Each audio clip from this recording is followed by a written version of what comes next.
नमस्कार, जय हिंद, वंदे मातरम। कैसे हो साथियों? आशा करता हूँ आप सब बिल्कुल ठीक होंगे। आप सबकी तैयारी बहुत अच्छी चल रही होगी। तो दोस्तों, आज का जो टॉपिक है हमारा भारत के इतिहास से संबंधित एक महत्वपूर्ण जानकारी जो हम ले रहे हैं, वो आज का जो टॉपिक रहेगा हमारा किससे संबंधित है?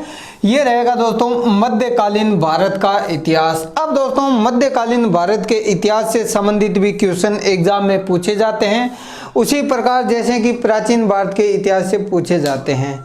तो दोस्तों, इसमें आज हम कुछ महत्वपूर्ण जानकारी लेने वाले हैं जो एग्जाम की दृष्टि से महत्वपूर्ण है। सबसे पहले तो दोस्तों, आप सबको पता होना चाहिए कि जो भी इतिहास से संबंधित क्वेश्चन पूछे जाते हैं, उन क्वेश्चन में करंट अफेयर की भूमिका उतनी ज़्यादा नहीं रहती है, क्योंकि जितना ज़्यादा परिवर्तन इकोनॉमिक्स, पॉलिटिकल साइंस वगैरह में जो होता है करंट अफेयर से संबंधित, उतना इतिहास में नहीं होता है। इसलिए आपको इतिहास में एक बार अच्छे से पकड़ बनाने के बाद आपका कोई भी क्वेश्चन गलत नहीं हो सकता। ये कब संभव होगा दोस्तों? जब आप एक बार अच्छे से पढ़ लेंगे, रिवीजन बार बार करते रहेंगे। तो भारत के इतिहास से संबंधित दोस्तों अगर कोई भी क्वेश्चन पूछा जाए, आपका गलत नहीं होना चाहिए। ये तभी संभव होगा जब आप बार बार प्रैक्टिस करते रहेंगे। तो आधुनिक भारत के इतिहास की शुरुआत कहाँ से होती है दोस्तों? सबसे पहले आप यहाँ पर देखेंगे, भारत में आगमन किसका होता है दोस्तों? अरब एवं तुर्कों का।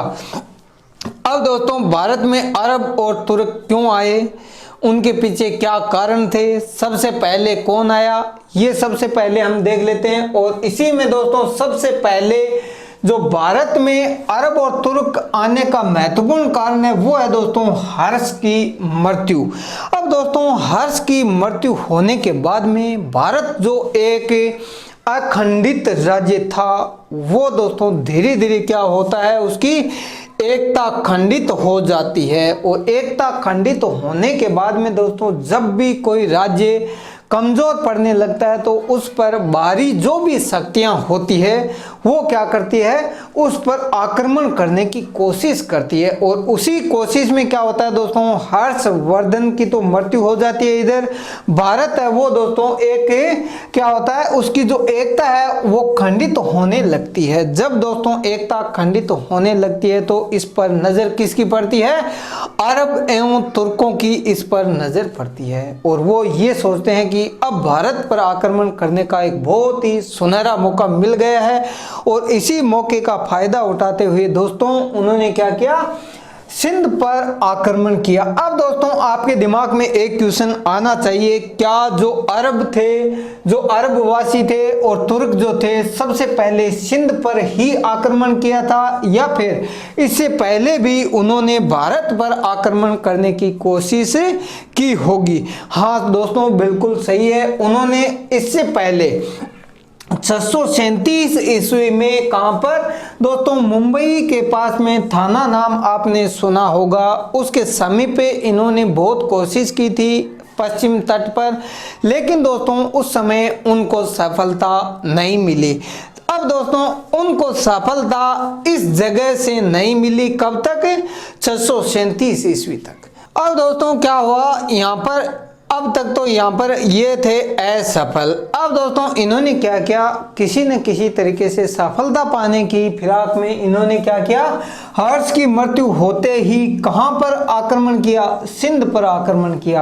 अब दोस्तों सिंध पर आक्रमण करने का प्रमुख कारण क्या था, कब किया, वो हम देखेंगे। लेकिन सबसे पहले दोस्तों कारण जान लीजिए आप।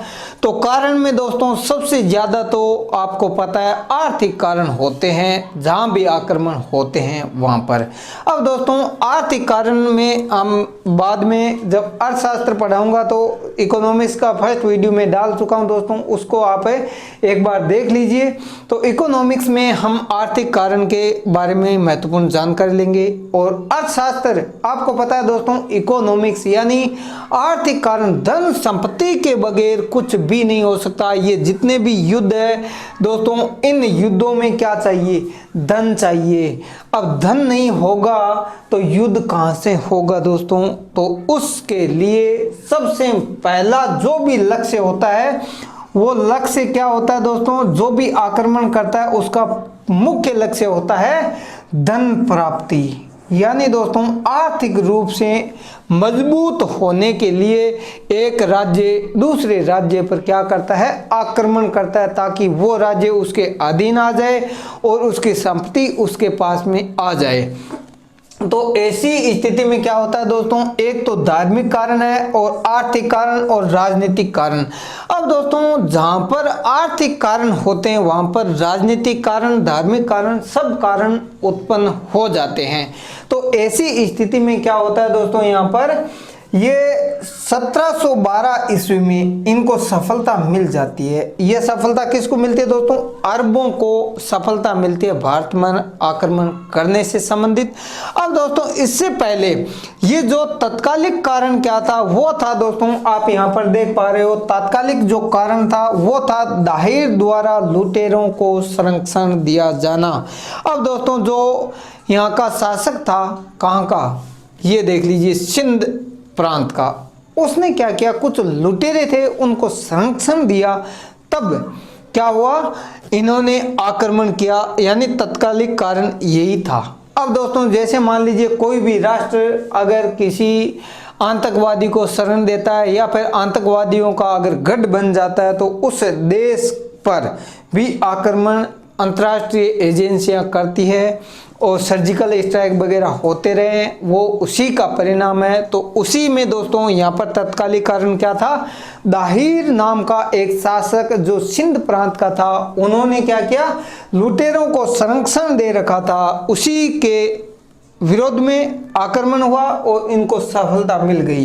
अब दोस्तों ये सफलता मिलने के बाद में सिंध विजय का प्रभाव क्या पड़ा।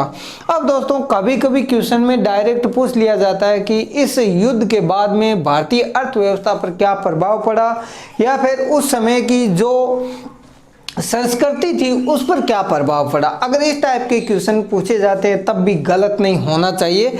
यहाँ पर दोस्तों सबसे पहले क्या प्रभाव पड़ता है, इस्लाम का प्रसार यहाँ से शुरू हो जाता है। अब दोस्तों यहाँ से क्या होता है, इस्लाम का प्रसार शुरू होता है। अब दोस्तों उसके बाद में आप देखेंगे यहाँ पर भारत पर तुर्क आक्रमण। अब दोस्तों तुर्कों में जब सबसे पहले आक्रमण की बात आती है तो वो आपके यहाँ पर दोस्तों आप देखिए महमूद गजनवी का नाम आता है। अब दोस्तों गजनवी कहाँ का था, ये था एक ईरानी। अब दोस्तों ये कहाँ का रहने वाला था, ईरान का रहने वाला था। इसने भारत पर 17 बार आक्रमण किया और 17 बार आक्रमण के साथ साथ दोस्तों इसने क्या किया, भारी विध्वंस भी किया। ये है दोस्तों महमूद गजनवी।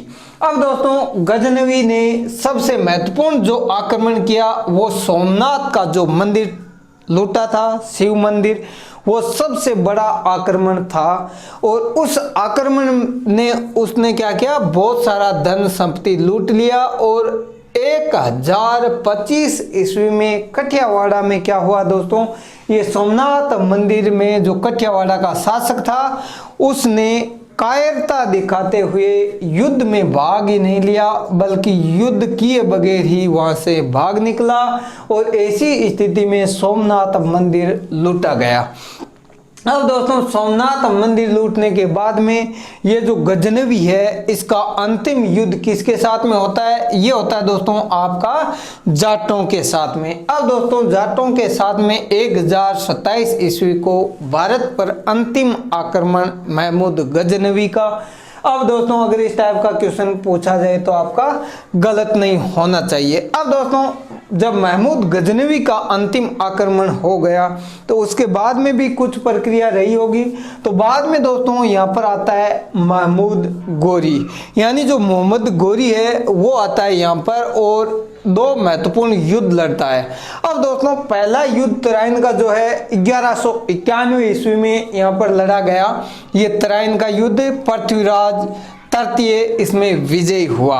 अब दोस्तों जब गोरी इसमें हार गया तो हारा हुआ गोरी, अब दोस्तों हार तो किसी को भी सहन नहीं होती है, उसको भी दोस्तों कुछ ऐसा ही हुआ और हार सहन नहीं कर पाया। और 1 साल बाद में फिर उसने क्या किया, तराइन का दूसरा युद्ध यानी तराइन का द्वितीय युद्ध दोस्तों ठीक 1 साल बाद यानी 1192 ईस्वी में पुनः युद्ध किया और जीत गया।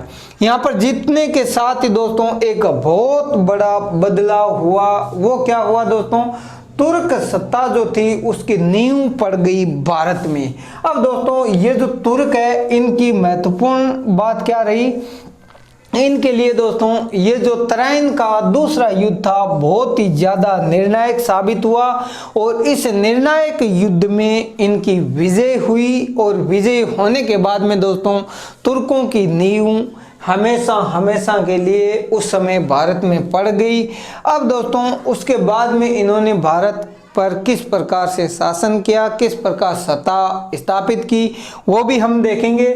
और उसके बाद में दोस्तों यहाँ पर आप देख पा रहे हो दिल्ली सल्तनत। अब दोस्तों दिल्ली सल्तनत की बात जब करते हैं तो सबसे पहले आता है आपका गुलाम वंश। अब दोस्तों गुलाम वंश से संबंधित अगर एग्जाम में क्वेश्चन पूछा जाएगा तो सबसे महत्वपूर्ण जो शासक है उसमें है आपका कुतुबुद्दीन ऐबक। अब दोस्तों कुतुबुद्दीन ऐबक है, इसने क्या है, एक तो दोस्तों आप यहाँ पर देखिए इनका जो समय है कब 1206 से 1210 तक, और कुतुब मीनार जो है दोस्तों इसका निर्माण प्रारंभ किया था किसने, कुतुबुद्दीन ऐबक ने प्रारंभ किया था। और 2.5 दिन का जो झोंपड़ा दोस्तों 2.5 दिन का झोंपड़ा जिसे बोलते हैं अजमेर के अंदर है, और इसका निर्माण भी किसने किया था, ये कुतुबुद्दीन ऐबक ने ही किया था।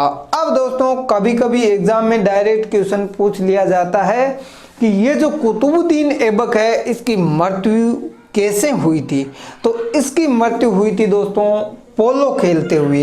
यानी दोस्तों पोलो खेल रहा था और खेलते खेलते घोड़े से गिरा और इसकी मृत्यु हो गई। अब दोस्तों ये था मध्यकालीन भारत के इतिहास से संबंधित एक छोटी सी जानकारी, लेकिन दोस्तों ये एग्जाम की दृष्टि से बहुत ही ज्यादा महत्वपूर्ण साबित होगी। एक शब्द जो बोर्ड पे लिखा गया है ये सभी महत्वपूर्ण है और इससे संबंधित दोस्तों एग्जाम में अगर क्वेश्चन आए तो आपका गलत नहीं होना चाहिए। अब दोस्तों इसके बाद का जो नेक्स्ट टॉपिक रहेगा उसमें हम कुतुबुद्दीन ऐबक के बाद में किसको पढ़ेंगे दोस्तों, इल्तुतमिश को पढ़ेंगे।